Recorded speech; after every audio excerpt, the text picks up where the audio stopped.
తనపై చేసిన ఆరోపణలను నిరూపిస్తే రాజకీయాల నుంచి తప్పుకుంటారని బీఆర్ఎస్ ఎమ్మెల్యే జగదీష్ రెడ్డి సవాల్ విసిరారు. అందుకు కౌంటర్ ఇచ్చిన మంత్రి కోమటిరెడ్డి వెంకటరెడ్డి జగదీష్ రెడ్డి ఛాలెంజ్ ను స్వీకరిస్తున్నానన్నారు.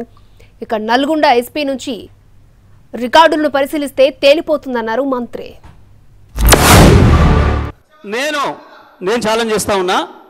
ఆయన చెప్పిన దాంట్లో ఆయన నన్ను గురించి ఏదైతే వ్యక్తిగతంగా మాట్లాడిండో, ఏదో తడిపారు చేసినని, ఏదో లెక్కర్ కేసులో ఉన్నాని, అందులో ఒక్కటి రికార్డు చూపించినా నేను ఇదే సభలో ముక్కు నేలకు రాసి రాజీనామా చేసిపోతా, రాజకీయాలకు రాను.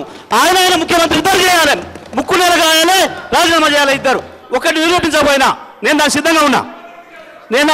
మరొకసారి చెప్తున్నా, ఆయన మాట్లాడిన దాంట్లో ఒక్క దాంట్లోనైనా నిరూపించకపోతే ఆయన ముఖ్యమంత్రి, ఆయన ఇద్దరు ముక్కు నేలకు రాసి రాజీనామా చేసిపోవాలి రాజకీయాల నుంచి. నేను అడిగున్నా గౌరవ సభ్యుడు చెప్పినట్టు నేను చెప్పిన మర్డర్ కేసులలో అతని పేరు 16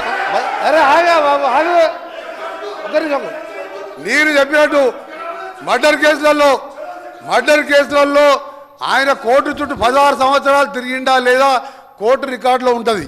రెండవది దోసపాటి గోపాల్ అనే మాజీ శాసనసభ్యుడు బర్గులో దొంగతనం కేసు, అలాగే దొంగ మందు అందరూ నేను ఆయన ఛాలెంజ్కు సిద్ధం చేస్తున్నా. ఇది నిరూపిస్తా, లేకపోతే నా మంత్రి పదవికి ఎమ్మెల్యేకి రాజీనామా చేసి బయటికి వెళ్ళిపోతున్నా. ఛాలెంజ్ చేస్తున్నా.